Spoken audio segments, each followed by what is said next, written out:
Doctor Indrajit के अलावा 3 प्रत्याशी चुनाव मैदान में है सर, मुकाबला किसके साथ में देखते हैं? जानते ही नहीं उनको, आप जानते ही नहीं हो? जानते ही नहीं उनको। जैसे कोई वैसी सोसाइटी होगी जिनका ना वोट है ना कुछ है, सबके लिए फ्री कैंप, सबके लिए फ्री तीर्थ यात्रा। न जाने कितने माता बहनों को, बुजुर्गों को उन्होंने तीर्थ यात्राएं कराई हैं, हमारे मंदिर वगैरह के लिए अनुदान दिया है और हर तरह से यहाँ तक कन्याओं का भी विवाह वो संपन्न कराती हैं। बीजेपी के प्रत्याशी उनको 2 दिन से ही जानते हैं, ऐसा इन्होंने बताया। सर बिल्कुल नहीं देखा, मैं भी भाई से सहमत हूँ कि मैं भी मतलब 2-3 दिन से जानता हूँ। सरकार बोलती है कि सर ट्रिपल इंजन की सरकार, अगर यहीं से बीजेपी का मेयर बनेगा तो चहुमुखी विकास होगा। नहीं, ऐसा कुछ नहीं है।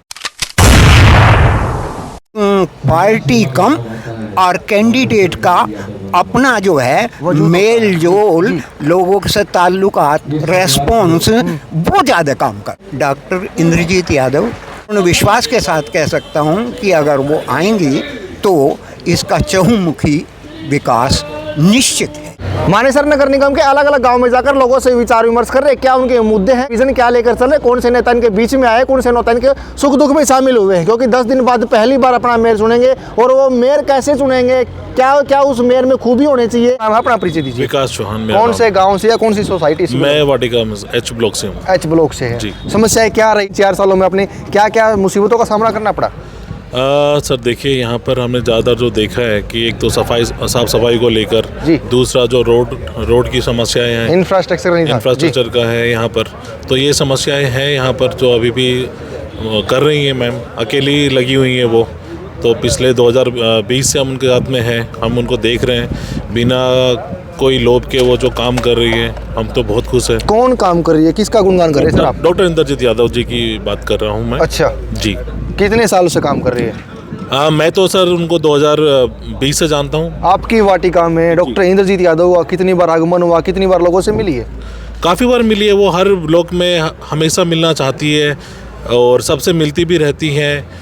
और आप उनको खड़े मतलब किसी भी समय उनको आप अप्रोच कर सकते हो, ऐसा नहीं है कि आपको कोई टाइम टेबल देखना होगा, आप कभी भी उनको अप्रोच कर सकते हो। हमने एक ऐसा इंसिडेंट भी देखा है कि जब हमने उनको आधी रात को भी अप्रोच किया, किसी एक मरीज़ का इलाज कराना था, तो हमारे पास भी इतना नहीं हो पा रहा था, तो हम कुछ लोग थे, 1-2 दोस्त थे, तो उनको अप्रोच किया गया था, तो उन्होंने बेझिझक वो आधी रात को 12 बजे उठ के आ गई थी। ठीक है, आपने कहा कि डॉक्टर इंद्रजीत यादव 4 वर्षों से काम कर रही है, बीजेपी के नेता भी है, वो भी फील्ड में, वो भी लोगों की सेवा कर रहे हैं, कांग्रेस के नेता वो भी फील्ड में, वो भी लोगों की सेवा कर रहे हैं। क्या डॉक्टर इंद्रजीत के अलावा आपको उन लोगों का काम नहीं दिखाई देता? सर देखिए, क्या है कि मैं किसी पार्टिकुलर पार्टी के बारे में तो नहीं जानता। हाँ, अगर आप मुझसे फेस की बात करोगे तो सर मैंने डॉक्टर इंद्रजीत यादव को हकीकत में देखा है, मैंने और किसी को अभी तक मैं किसी को पहचानता भी नहीं हूँ, सही बताऊँ तो मैं आपको। अभी बीजेपी ने टिकट अनाउंस किया है। जी सर। सुंदरलाल सरपंच को जानते हो, नाम सुना होगा, वो बीजेपी के प्रत्याशी बनाए गए मानेसर नगर निगम से मेयर के तौर पर। सर सच बोलूँ तो अगर मैं पर्टिकुलरली सिर्फ अपनी ही बात करूँ तो मैं उनको पिछले 2 दिन से ही जानता हूँ। पिछले 2 दिन से?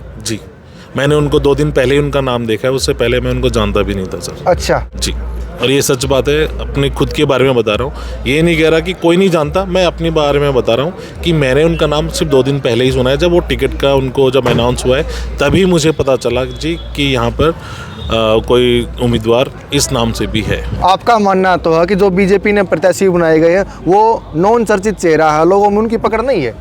हाँ सर, कह सकते हो आप ये, क्योंकि इस समय अगर आप देखोगे तो यहाँ पर डॉक्टर इंद्रजीत यादव का बहुत फेस बना हुआ है, क्योंकि वो उस लेवल से लोगों के बीच में घुल मिल रही हैं, सबकी जो समस्याएं उनका समाधान कर रही है। एक होता है कि आप कुछ कैंडिडेट हो, वो बिना किसी चीज़ के ही पहले से ही शुरुआत से ही कर रही हैं समाज सेवा, तो उनका फेस हर किसी को मालूम है। मेरा नाम योगेश चौहान है जी। चौहान साहब कहाँ से बिलोंग करते हैं? मैं भी वाटिका H ब्लॉक से ही। H ब्लॉक से ही। बीजेपी के प्रत्याशी उनको 2 दिन से ही जानते हैं, ऐसा इन्होंने बताया। आप कब से जानते हैं उनको? सर बिल्कुल नहीं देखा, मैं भी भाई से सहमत हूँ कि मैं भी मतलब 2-3 दिन से जानता हूँ। शक्ल क्या मेरे को तो अभी तक मतलब कहीं भी नहीं बताई है, नाम तो सुन लिया आप, मैं चेहरा अब भी नहीं जानता सर। आपकी बातों से अनुमान लगाया जा सकता है सर, बीजेपी ने जो चेहरा उतारा शायद उसका खामियाजा भुगतना पड़ सकता है, जैसे आप लोग बता रहे हो? सर बिल्कुल भुगतना पड़ सकता है, कि देखो 2020-21 से हम डॉक्टर इंद्रजीत यादव और राकेश भाई को जानते हैं। मतलब सबसे पहले इन्होंने कैंप लगाए हमारी वाटिका में, पहले मैं J ब्लॉक में रहता था, अब H ब्लॉक में रहता हूँ। तो पहले सबसे पहले कैंप लगाए, घर घर आके मैडम ने खुद ने आके मतलब बुला के मम्मी का पापा का इनका टेस्ट कराया था अच्छा सबसे पहले। अच्छा मतलब जे ब्लॉक के अंदर ही इन्होंने कैंप लगाए, तीर्थ यात्रा में सबको अप्रोच करा, समाज सेवा, किसी का इलाज करना हो वो बिना फीस के, गरीबों के जो मतलब गलियों कस्बों में वैसे भी रह रहे हैं ना, कोई जैसे कोई वैसी सोसाइटी होगी जिनका ना वोट है ना कुछ है, सबके लिए फ्री कैंप, सबके लिए फ्री तीर्थ यात्रा। मैं एच ब्लॉक से ही हूँ। एच ब्लॉक से? हाँ, अभी मैं नया आया हूँ इधर, 1 साल हुआ है। अच्छा। पर मैडम का नाम सुना है, मैडम के काम के हम मिलते रहे हैं, 1-2 बार मिला हूँ, उनकी बातें सुन के मज़ा आता है और सही मजा आता है सर। 2 तरह के मजे होते हैं, एक मन खुश होता है, एक वैसे ही टाइम पास होता है। आपको कौन सा मजा आता है? हम वो एक बात सुनते हैं और काम के ऊपर फोकस करते हैं। उनका मैं तहे दिल से स्वागत करता हूँ और मेरी आशा है वो जीते। डॉक्टर इंद्रजीत के अलावा 3 प्रत्याशी चुनाव मैदान में है सर, मुकाबला किसके साथ में देखते हैं? मैं जानता ही नहीं उनको। आप जानते ही नहीं हो? बीजेपी का, कांग्रेस का, एक इंडिपेंडेंट भी और सर है। मैं जानता ही नहीं, जो मैंने तो इनसे मिला हूँ, 2-3 बार मिला हूँ मैं, और मेरे को बहुत अच्छा लगा। चलो बहुत बहुत शुक्रिया। हरियाणा में निकाय चुनाव का आगाज हो चुका है, मात्र 10 दिन शेष बचे हैं। सभी प्रत्याशियों ने अपने दमखम दिखाना शुरू कर दिया है। आज मानेसर नगर निगम के हयातपुर गाँव में मौजूद है। ये डॉक्टर इंद्रजीत यादव एक समाज सेवी, कार्यकर्ता और जिनकी चर्चा हर जगह से अच्छे रेस्पॉन्स आ रहे हैं, इनके जीतने के पूरे चांस हैं। और ये एक ऐसे कैंडिडेट हैं जिनसे आप सहज भाव से मिल सकते हैं, बातचीत कर सकते हैं, अपनी बात रख सकते हैं। वो इनकी जनता की बात सुनती हैं और अपने जिस भी लेवल पे हैं वो अपना पूरा उनको सहयोग करती हैं। न जाने कितने माता बहनों को, बुज़ुर्गों को उन्होंने तीर्थ यात्राएं कराई हैं, हमारे मंदिर वगैरह के लिए अनुदान दिया है और हर तरह से यहाँ तक कन्याओं का भी विवाह वो संपन्न कराती हैं। न जाने कितने विवाह करा चुकी हैं और गौशाला में भी उनका पूर्ण रूपेण सहयोग है। ऐसा नहीं छोटा मोटा, करोड़ों के रूप में है, जो मतलब एक ऐसा लगता है कि जो ताकत से बाहर है। तो ऐसा प्रतीत होता है कि उनके चांस जो हैं बहुत ज़्यादा हैं जीतने के।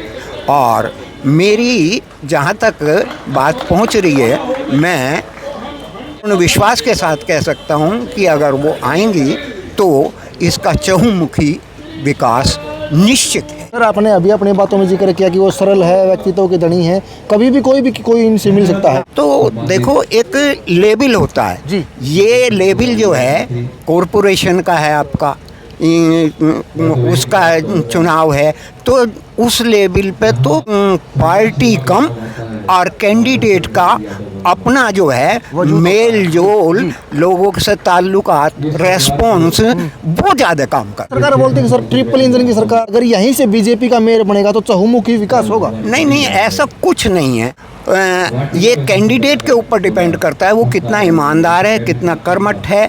ये ऐसा देखने में आता है कि लोग बात करोड़ों का गमन करते हैं, घपला करते हैं, वो करते हैं, लेकिन जिसके पास पहले ही इतना भगवान का दिया हुआ है, तो उसमें से कुछ ऐसे लोग भी देखने में आए हैं कि जो सिर्फ सेवा के लिए ही आगे आना चाहते हैं। ट्रिपल इंजन की सरकार आपने बात करी, तो जो सरकार है सेंट्रल में बैठी, उसको भी निर्दलीय कैंडिडेट की ज़रूरत है, वहाँ भी निर्दलीय कैंडिडेट हैं। और ऐसा कोई हार्ड एंड फास्ट रूल नहीं है कि पार्टी वाला ही जो है चुन के आएगा। इनसे हमें बहुत उम्मीद है जी, इनसे बहुत उम्मीद है। ऐसा नहीं है निर्दलीय कैंडिडेट नहीं आते हैं। आप देखो, निर्दलीय कैंडिडेट भी तो अपने दम पे ही इलेक्शन जीत करके आते हैं। वहाँ क्या पार्टी काम थोड़ी करती है, वहाँ तो उनका अपना व्यक्तिगत स्टेप अपना काम करता है कि और निर्दलीय का तो और भी ज़्यादा मजबूती से काम करना पड़ेगा सर, क्योंकि उनके पास में कोई पार्टी का स्टैंड नहीं है। बहुत ज़्यादा ज़बरदस्त जो है रेस्पॉन्स आएगा, जहाँ तक मैं समझता हूँ। मेरा